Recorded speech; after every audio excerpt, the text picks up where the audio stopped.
A carved Aramaic inscription sits inside the summit rock of Mount Hermon at 9,232 feet above sea level, in territory sealed behind a United Nations buffer zone since 1974. Civilian access has been prohibited for 50 years. The inscription translates to one phrase: Place of the Oath. 200 watchers swore a pact on that exact ground. The coordinates are public record. The implications have never made it into a textbook. In 364 AD, the Council of Laodicea voted. The Book of Enoch was removed, banned, buried, called dangerous.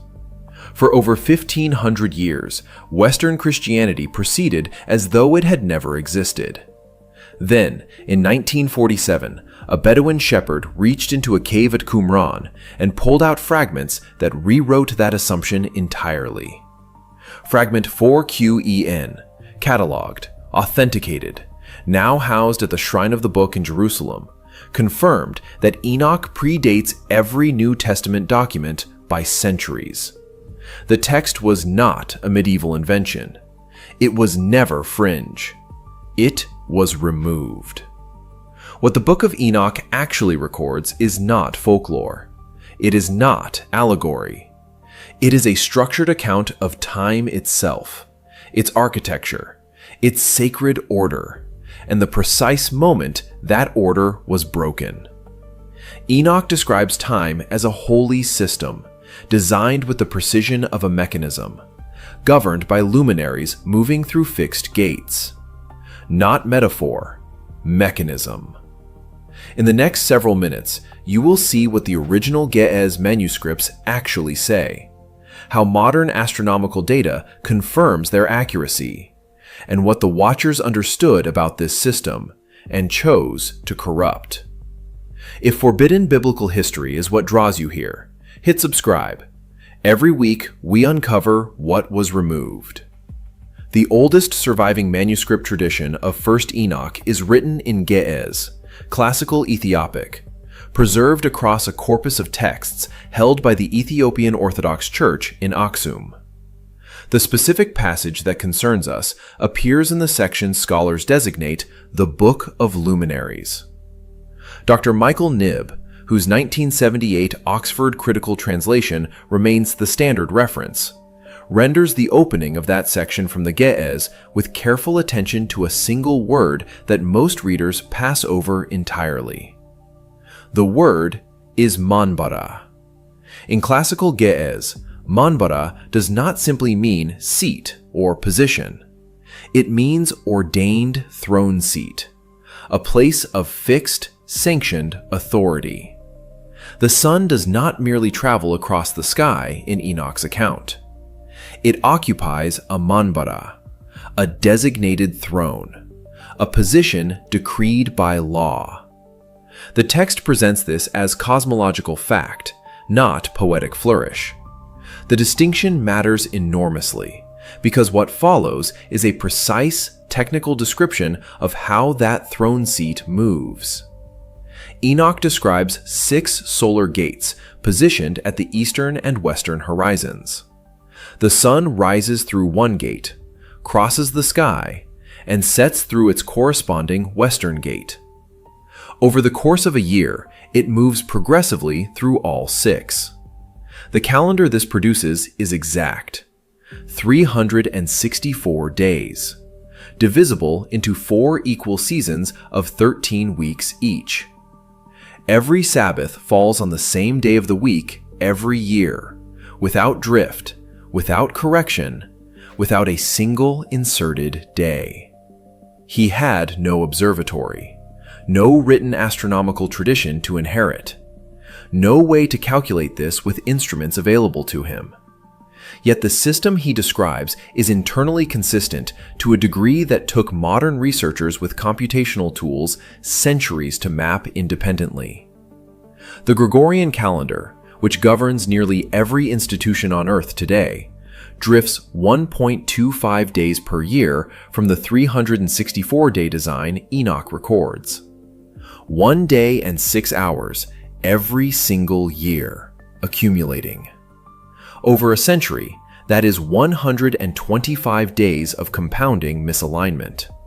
Over a millennium, the drift exceeds 3 years. The calendar you use to schedule your life, calculate your holidays, and mark your sacred observances is running at a measurable, documented angle away from the structure this text describes as divinely ordered. That is not a minor discrepancy. That is a structural departure. Scholars of ancient Near Eastern astronomy, including Eliyahu Weisenberg, whose 1961 analysis of the Qumran solar calendar appeared in the Vetus Testamentum journal, confirmed that the 364-day system encoded in the Dead Sea Scrolls matches the Enochic framework precisely. The Qumran community, writing centuries before the Common Era, was still using it. They treated it as the correct calendar, the one that had been displaced. Displaced by what, and by whom, is exactly what the next layer of this text answers. Because Enoch does not simply record the architecture of sacred time, he records who understood that architecture with enough precision to interfere with it. The Watchers descended onto Mount Hermon. They swore their oath on that carved summit. And the text is explicit that they brought with them a specific curriculum. Knowledge of the heavens, of cycles, of the mechanisms governing time itself. They did not descend ignorant. They descended knowing exactly what the system was. And that is where the account becomes something far more than ancient cosmology. The Ethiopic manuscript tradition preserves a passage that reads like a sworn legal record. Manuscript Tana 9, held at Lake Tana's Island Monastery in Ethiopia, and translated by Dr. Michael Knibb in his 1978 Oxford Critical Edition, contains the passage scholars catalog as 1st Enoch, the 6th unit of text. The verse is precise. 200 beings, identified in the Ge'ez as Irin, descended together. Before they moved, they swore an oath. That word matters. Irin. Not angels in the general sense, not messengers. The Ge'ez Irin derives directly from the Aramaic root meaning watchers, the ones who do not sleep, the ones who observe without ceasing. The oath they swore was binding by design. Semjaza, named as their leader, demanded it. He said explicitly, "Swear to me that you will complete this act together, that none will retreat and leave the rest to bear the blame alone." Every one of the 200 swore. That is not mythology. That is a documented conspiracy, recorded with the precision of a court transcript. The text then anchors the descent to a named generation, the days of Jared. Jared is a figure from the genealogical record in Genesis, placed approximately 4 generations before the flood. This is not vague. The Enochic tradition uses Jared's generation as a chronological pin, a fixed point in human history when something specific happened, and the consequences began to unfold within decades. Here is where the impossible knowledge beat arrives. The text says the forbidden astronomical knowledge was transferred in a single generation. One transmission event.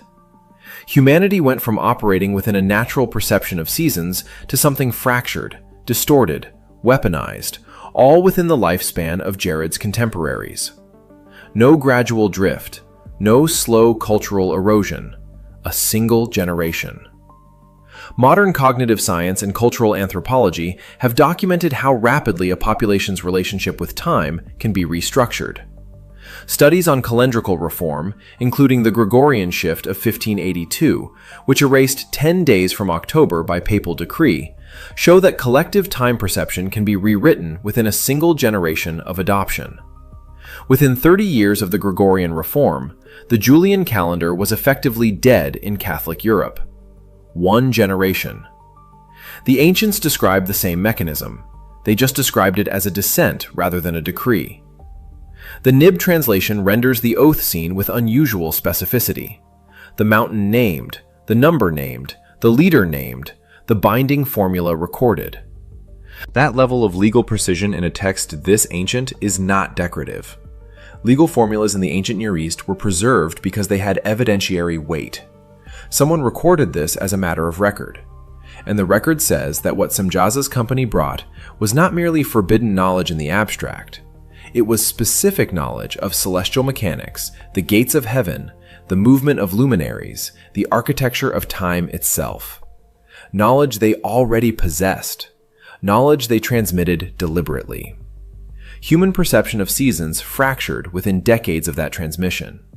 The sacred 364-day calendar Enoch had received, the one we examined in the previous section, precise and uncorrupted, began to compete with something else. Something that tracked different cycles. Something that served different purposes. And this is where it gets disturbing, because Azazel's contribution went deeper than Semjaza's oath ever suggested. The 8th textual unit of 1st Enoch, preserved in manuscript Tana 9 and cross-referenced against the Dead Sea fragment 4Q201, cataloged at the Israel Antiquities Authority and translated by Dr. George Nicholsberg in his 2001 Hermeneia commentary, names Azazel specifically. Not as a minor figure, as the architect of a curriculum. The text lists what Azazel taught: the making of swords, the crafting of shields, the working of metals, the arts of adornment. But then it adds something that translators have consistently underemphasized. Azazel taught the reading of celestial signs. The Ge'ez term used is tebab. This is not a neutral word. Tebab does not mean astronomy in the observational sense. It does not mean charting stars for navigation or tracking solstices for agriculture. Tebab carries the specific meaning of occult discernment, reading hidden meaning from celestial configurations, extracting encoded information from the arrangement of luminaries. It is the difference between a meteorologist reading a weather map and a sorcerer reading an omen. The text is precise about which one Azazel taught. This distinction is not minor. It is the entire mechanism. The 364-day calendar Enoch received was a functional timekeeping system aligned to creation's original architecture. It did not require interpretation. It did not require a specialist. Every person could track it. But Tebab, the reading of celestial omens, required initiated knowledge. It created dependency. It made time itself something that had to be decoded by those who possessed the curriculum. Here is the impossible knowledge beat. A text written no later than the 2nd century before the Common Era describes the precise mechanism by which occult calendrical authority is established and maintained. Restrict access to the interpretive key, and you control the population's relationship with time. That insight would not be formally theorized in Western political philosophy until Foucault's work on knowledge and power in the 1970s. The text preceded that analysis by roughly 2,100 years. The modern match is direct and checkable. Occult calendrical traditions, the Babylonian Omen series, Enuma, Anu, and Enlil, compiled between 1500 and 700 BCE, containing over 7,000 celestial omens, operate on precisely this framework. The Mesopotamian scribal class who maintained those omen tablets held exclusive interpretive authority over what celestial configurations meant for kings, for harvests, for war. They were not astronomers in any modern sense. They were practitioners of exactly what the Ge'ez calls Tebab. And the Enochic text places the origin of that tradition not in Babylon, but in a specific transmission event on Mount Hermon. The timeline holds. Jared's generation, placed in the genealogical record at roughly the 5th millennium before the Common Era by traditional chronology, precedes the earliest Babylonian omen literature by centuries. The transmission described in the text predates the institutional form that transmission eventually took. Modern occult calendars, including astrological election systems still in use today, systems that determine auspicious timing for rituals, for contracts, for the exercise of power, trace their interpretive logic through an unbroken chain back to that Mesopotamian omen tradition. The chain goes Azazel's curriculum, to Babylonian Tebab practice, to Hellenistic astrology, to the systems operating right now. Humanity did not drift into corrupted timekeeping, it was taught. But the text does not stop at what was taught. It records the verdict and the sentence that came with it. The verdict appears in the 10th textual unit of 1st Enoch. Manuscript Tana 9 carries it. The 4Q204 fragment from Qumran, held at the Shrine of the Book in Jerusalem and cross-referenced in Dr. Lauren Stuckenbrook's 2007 critical study, confirms the same text. The sentence handed down against the Watchers is specific. Bind them for 70 generations. Not until judgment, not indefinitely. 70 generations exactly. The Aramaic term used in the underlying tradition is dar. Dar is a measurable unit. In the Enochic framework, and this is critical, a generation is not a vague cultural span. The internal chronology of the Enochic texts, cross-referenced with the genealogical lifespans in the Masoretic tradition, calibrates dar at 70 years.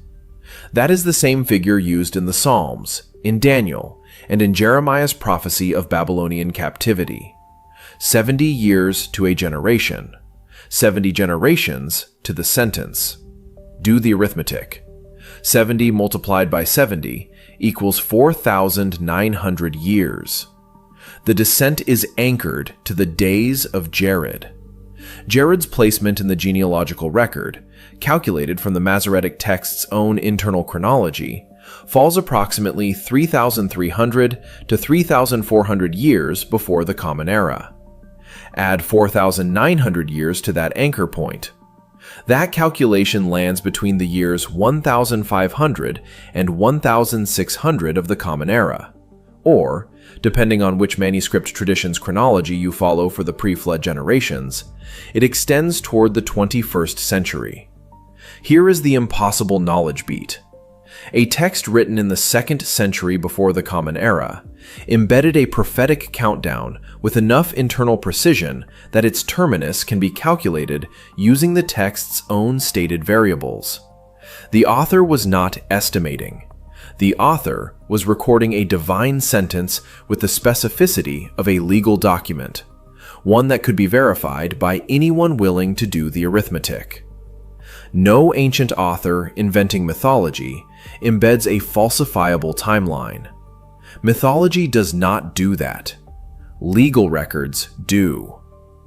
The imprisonment described is not metaphor. The text is explicit. The Watchers are bound in a valley, under rough stones, in darkness, until the day of their judgment at the great age. The binding is physical. The duration is numbered. And the purpose of the binding is stated with equal clarity: to remove their influence from the earth for the period of the sentence, which means their influence was the problem, the fractured timekeeping, the Tebab curriculum, the corrupted perception of seasons that followed the descent. The sentence was structured to contain exactly what the crime had produced. Stuckenbrook's analysis notes that the 70-generation framework in 1st Enoch functions as what he calls a bounded eschatological horizon, a timed divine intervention with a calculable endpoint built into the original decree. That is a scholar's way of saying the clock Enoch set is still running. And by the internal mathematics of the text itself, it is nearly complete. What happens when the sentence expires is not left to speculation. The text describes it in precise terms, and what it describes for the restoration of time is something no one in the ancient world should have been able to articulate. Fragment 4QEN sits in the Israel Antiquities Authority vaults today. Physically, verifiably, the 364-day calendar it encodes is not a theory. It is a publicly documented manuscript record, cross-referenced, photographed, cataloged. You can trace it yourself. What Enoch recorded was not primitive timekeeping. It was a precision architecture. And the text states plainly that its restoration is coming, not as metaphor, but as a structural event, the reordering of heaven and earth back to an appointed rhythm. The war over time began at Hermon, at a specific latitude, under a sworn oath. The mechanism has been running ever since, and somewhere in those vaults, the clock is still ticking. Which corruption of the calendar disturbs you most? Tell us below. If the hidden record of creation is still being opened, subscribe. We keep reading.